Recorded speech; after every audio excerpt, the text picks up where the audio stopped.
Hello, dear listeners, and welcome to another episode of Extra Extra. It's all about whiskey.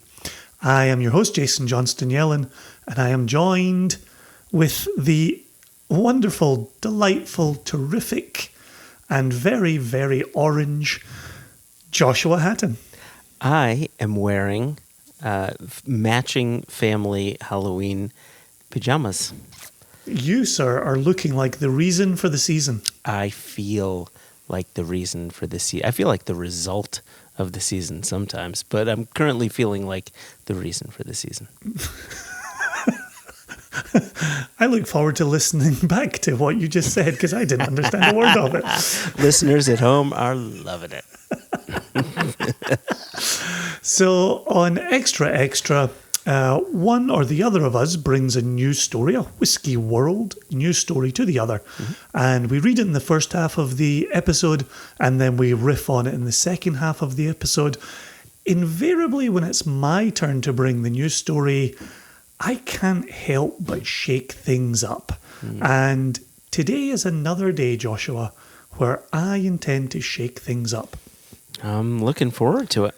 My hope for this episode is to actually revisit 3 recent news stories that we've covered on Extra Extra, giving them somewhere around a tight 10 minutes, where we'll dip in, we'll read the new words, then we'll have a riff around, and boom, we'll pivot to the next one. You've got a lot of faith in us.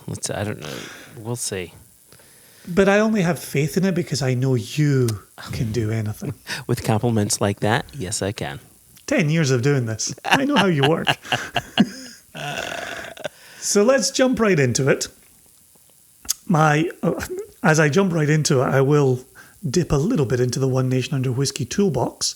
My brother, Murray, reached out over the weekend and said, I'm going to cut some wood, not a euphemism, and listen to you and Joshua in my ears while I do it. And I said, oh, thank you very much. I'm honoured. And a couple hours go by and he texts me again. He says, I got through 4 episodes of Extra Extra. Wow. And I said, well, that would have almost got you through 1 episode of One Nation Under Whiskey. And he said, yes, I like Extra Extra because you get in, you get it done, and it's over. So there's a vote for the Extra Extra model from my brother. Well, thank you, Murray. So the first story we're going to revisit here, the headline is Transatlantic Alliance calls for end to trade war as tariffs weigh down drinks shipments. The piece is from October 8th of 2020 and is in the Shanken News Daily, which both you and I subscribe to. Shanken, of course, is the publisher of Whiskey Advocate magazine and Cigar Aficionado and a bunch of others besides. Wine Spectator, I think. Yeah. And actually, this Shanken News Daily piece is authored by Daniel Marsteller. Okay. And I don't know Daniel Marsteller, so there's a nice name to be seeing. The reason I wanted to dip back into this, obviously, coming out October 8, is you and I, in the second part of our tariffs episodes, back-to-back episodes that we did, we talked about the Congress people who are trying to come together and non-partisan and across the aisle. Correct. And an attempt to get more people, right? More people, the president, to pay attention to this. So now here we are. Now we're looking even at transatlantic. So I wanted to bring this back so we can see that net of people calling for a change really is widening, even if we're not seeing a change. And then we'll get some more numbers thrown around as well. Okay. Yeah, good. Okay. A transatlantic alliance of 18 trade organizations representing the US, EU, and UK beverage sectors is urging their governments to de-escalate the trade war that has resulted in lower shipments of wine and spirits from both sides of the Atlantic in recent months. The group sent a joint letter to the United States Trade Representative, USTR, and the European Commission for Trade in response to the WTO's, World Trade Organization's, recent ruling that allows the EU to impose $4 billion in tariffs on US imports as part of the ongoing transatlantic dispute over aircraft subsidies. They fear the WTO ruling could result in further tariff escalation in the short term. Quote, an immediate restoration of duty-free access for all distilled spirits and low tariffs for wine is essential to returning our industries to supporting jobs on both sides of the Atlantic, the letter stated. According to Discus, the Distilled Spirits Council of the United States, a 25% tariff in the EU caused American whiskey shipments to the bloc to fall 41% to $449 million in the 12 months through July, compared with a total of $757 million 2 years earlier. Wow. A matching tariff on Scotch whisky in the US has resulted in a 35% shipment drop-off to $852 million from last October through July against the year earlier period. Similarly, US imports of liqueurs and cordials from Germany, Ireland, Italy, Spain and the UK were down by 26% to $331 million over the same time frame. Without editorializing too much before the final paragraph, we can see that tariffs are hurting everybody on both sides of the Atlantic. Exactly. Yep. The 25% tariffs on wines from France, Spain, Germany and the UK have also taken a toll. From November through July, US imports of those wines under tariff fell 54% to $575 million. Quote, these tariffs, which have been imposed in connection with unrelated trade disputes, have generated severe economic pain for our sectors and our wider supply chains, the alliance stated, urging regulators to come to a negotiated settlement to end the dispute and remove the damaging tariffs. So that completes the 4 paragraphs from the Shankin News Daily. But first of all, you've got 18 trade organisations across the United States, the European Union and the United Kingdom, right? And you've got them reaching out to their respective governments to try and get eyes onto this, to hear that the US exports of American whiskey have fallen 41%, to hear that Scottish imports from the Scottish whiskey industry have fallen 35%, and then you hear about liqueurs and cordials from other nations falling 26%. What did we talk about previously? Jobs, and more jobs at a time of COVID and severe job losses. Right. And what's never spelled out, and really should be, because the language can be so simple, right? When the language is the U.S. is imposing a 25% tariff on distilled spirits from the UK and wine from Europe, people hear just that. But what they don't hear is that it's the American public that's paying the tariff, and it's the American job that's being lost. Granted, jobs are being lost on that side too. There's no doubt about it. But we're Americans. We're usually first concerned about American job losses here, and then we think about the rest.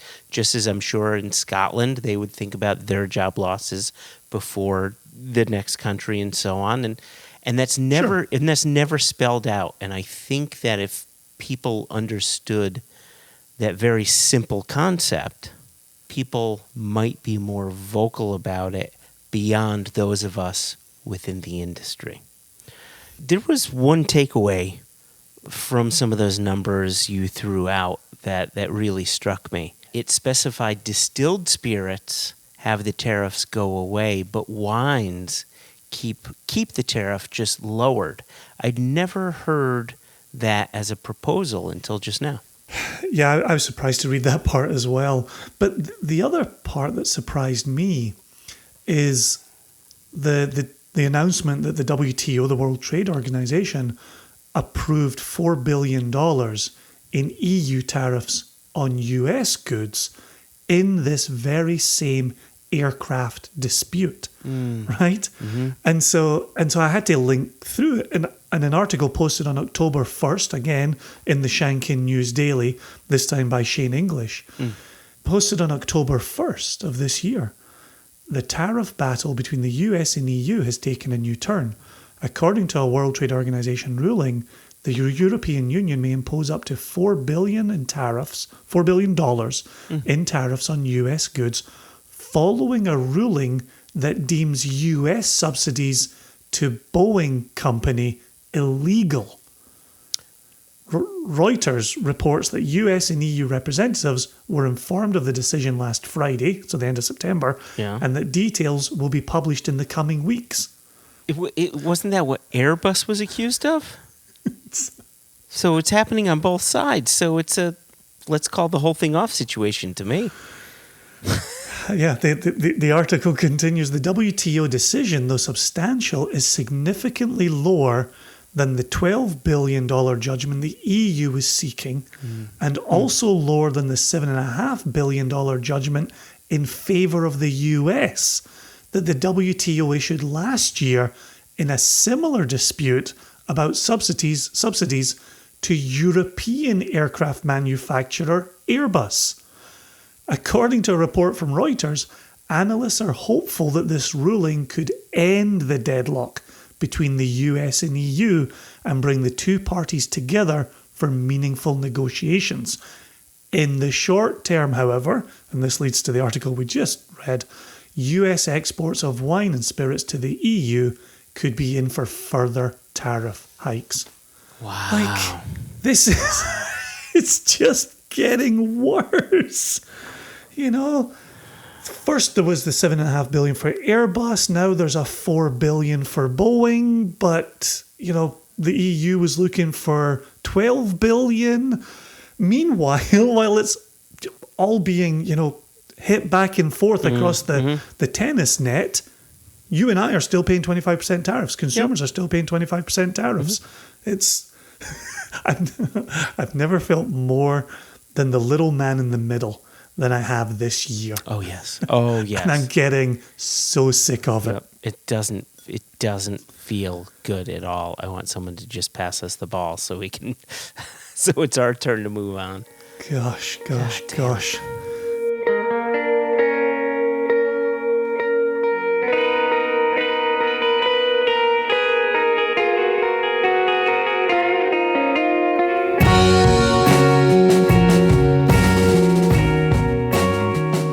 So if our first recap really is a lot more doom and gloom, and I'm sorry, but I can't feel otherwise when it comes to these 25% tariffs. It's tough. There is a bit of good news, and this is a revisit on some of the numbers that we'd looked at maybe even a number of months ago. And when I tell you the headline here, you know exactly what I'm talking about. So this, once again, Shankin News Daily. This comes from Natalia Razzo. And dated October 7, we have the headline from Impact Databank. US spirits market slows overall. There's more of the doom and gloom. But premium brands thrive. Yes. And so when you and I were talking about kind of sales numbers and how they were looking, early part of COVID, we were seeing numbers spiking. But the talk there was, but people are, you know, stocking up on their Jack Daniels. It's all comfort stocking up on their food. Glenfiddich 12, right? Yeah, comfort drams. And so here we now have, okay, the spirits market is slowing overall, but premium brands are thriving. So let's listen in to what this looks like. Distilled spirits are on pace to outperform the beer and wine categories for the 9th consecutive year in 2020. Editorializing, not a coincidence. We are in our 9th year of business, Joshua. The entire industry has us to thank. Back to the article. Although momentum is expected to keep decelerating according to the US spirits market, Shanken's Impact Databank Review and Forecast 2020 edition. The spirits market will also register its 25th consecutive annual volume increase this year, with an estimated gain of 2.1% to 241.5 million 9-litre cases, which, as you always say, is a 12-bottle case. Exactly, yep. As stocking up due to the COVID-19 pandemic has bolstered the off-premise sector. Still, those off-premise gains won't be enough to offset on-premise losses amid the crisis and depressed economy, and retail dollar value for the total spirits industry is expected to decline slightly in 2020. And then just quick point of clarification, off-premise are your retail stores, your liquor stores, where you purchase your product and you take it home to enjoy. On-premise are your bars, your restaurants, the places where you remain to enjoy your product in person. Exactly. Are you going to drink on premises or off premises? There Right? you go. Good way to think of it. I'm glad you brought that up. I was going to if you didn't. Good.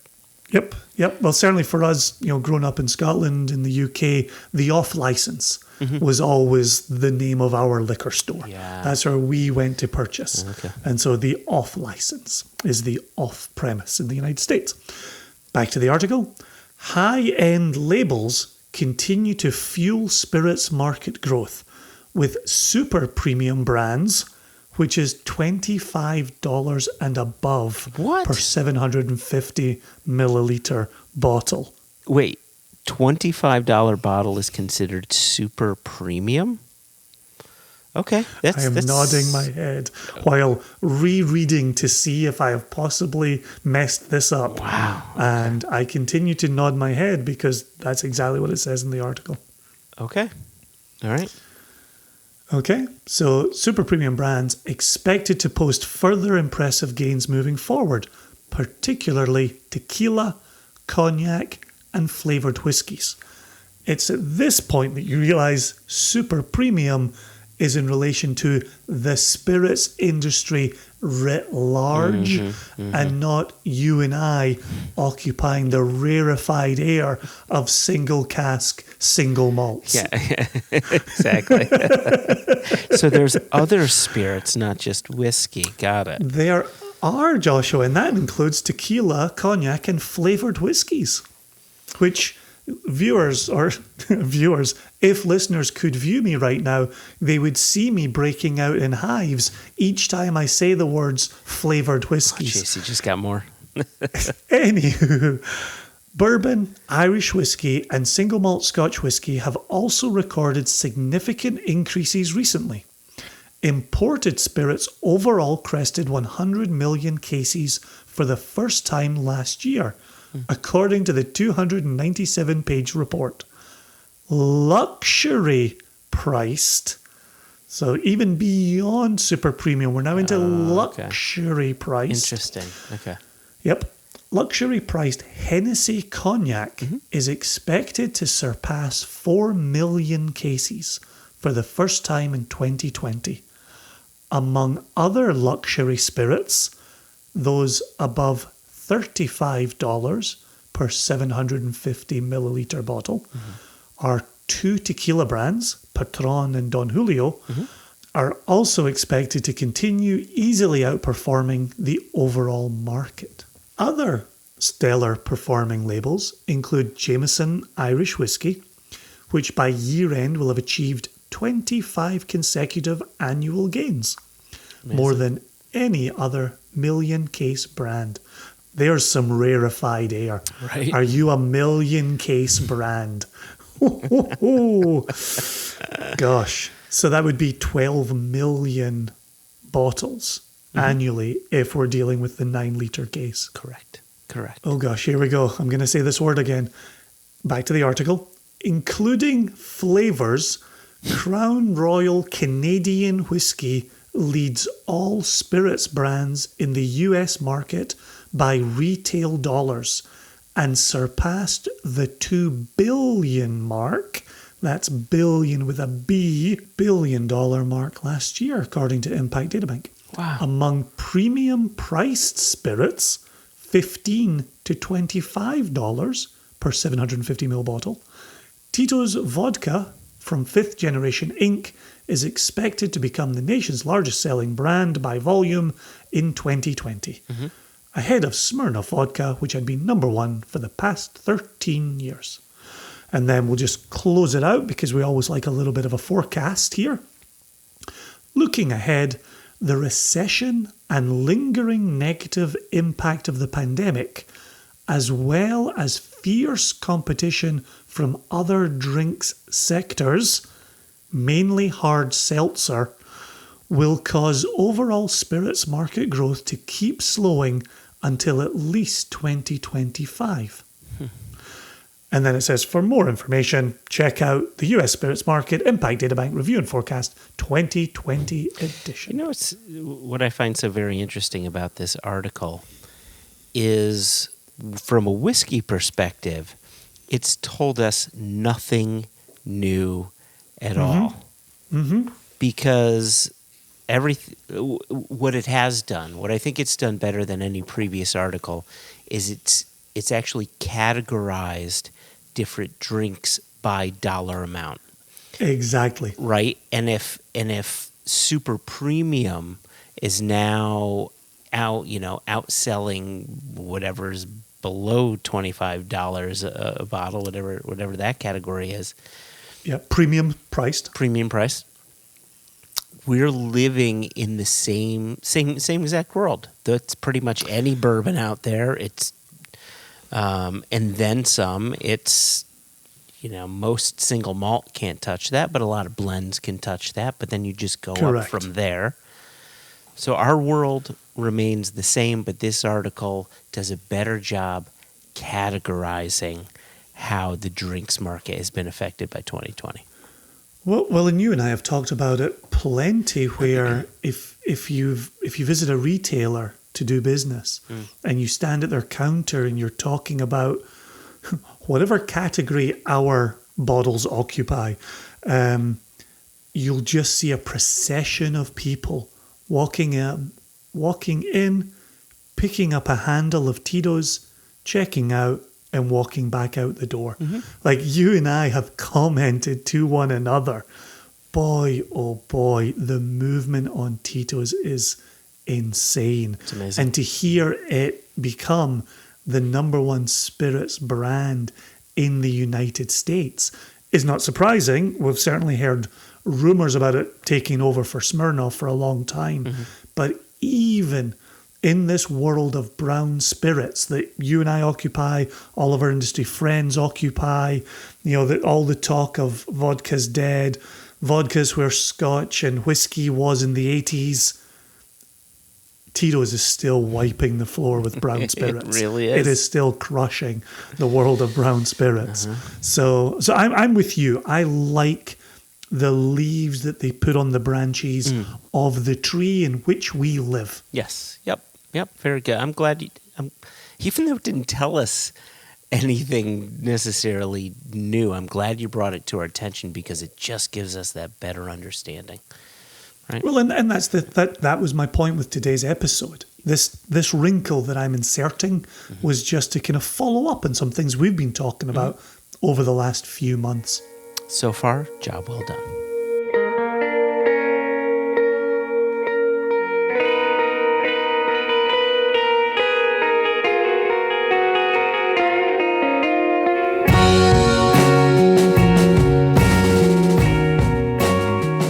Pivoting to the last piece, I don't have an article, but you and I had agreed coming into this episode that we wanted to pivot back to some of the coverage that we had on the Jim Murray episode, which I keep trying not to refer to it as that. I keep trying to refer to it as the Sexism in the Whiskey Industry episode, and not just attach one person's name to it, who clearly is guilty of sexism in the industry.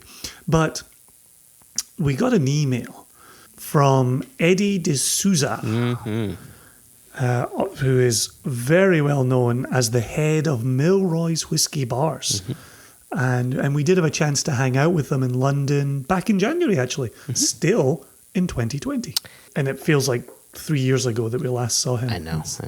Insane. So Eddie sent an email to questions at One Nation Under Whiskey.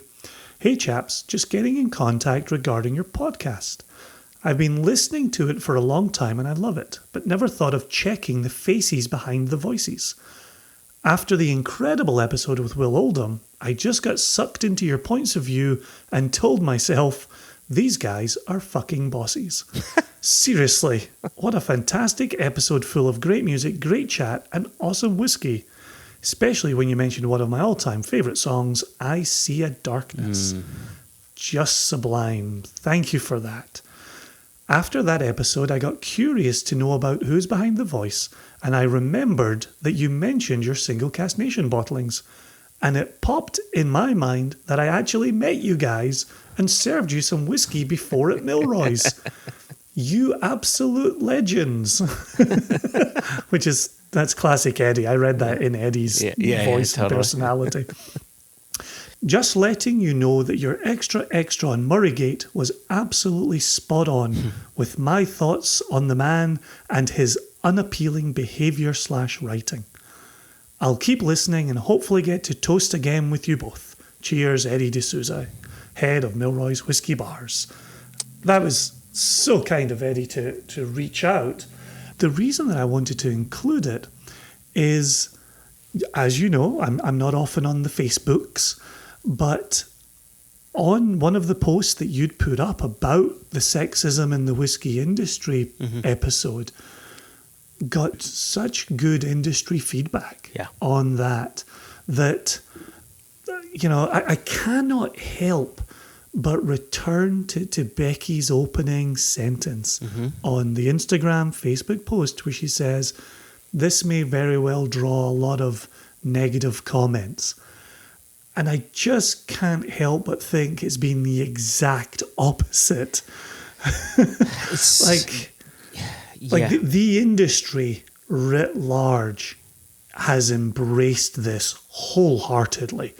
And I get the feeling is actually relieved that Becky took the time to say what she said. It's only, you know, in our circles, our friends, the portion of the industry that we're keeping an eye on, it's only been received positively and enacted change. I think, and I could be wrong, this could be optimistic, Joshua, but I think that we're reaching a point where people are more open to accept hearing other people's point of view on these sorts of issues. You know I hate this term, but I'm going to use it anyway. I have a feeling that more people are starting to get a slight wokeness to them. You know I hate the word woke. It is grammatically incoherent, but this is the word that we use. I think we used to just use the word enlightened. Now we use the word woke. I like enlightened. Yeah, I think we're at a place now where more people are willing to say, "Oh, you know what? Maybe she's right. Maybe he's right. Maybe they're right." And at the very least, let's hear it out, right? Now, granted, there is also the very opposite of that in other areas, but in this area, we're starting to see it more. And maybe I'm wrong. Am I being optimistic, or does that feel about right? I don't think so. That's certainly my take on it. In paying close attention, you know, what I've enjoyed seeing, Becky's words were not just warmly welcomed by other women in the industry, which they were, but they were also welcomed by middle-aged white guys like you and me. Yeah. Yep. And that's where my nervousness lay. Like, I know who's already on board with progress and change and being more aware of those around them. But it was nice, and again, you know, maybe we're both being overly optimistic here, but it was nice to see people of our generation. Gosh, I never thought I would ever utter that sentence, but here I am. I also remember when all this was fields, and you could go to the cinema for, you know, 2 and 6. Yeah. But you know, I am deeply concerned about middle-aged white men and kind of the willingness to dig in their heels and not let change happen and have one last hurrah before this all gets prized out of their cold, dead fingers. But no, that hasn't been my observation. That hasn't been the world around me. And I give great kudos to Mark Gillespie at Whisky Cast, who has done a lovely job of bringing together panels and diverse panels to discuss this. You know, you and I are 2 middle-aged white dudes talking to one another.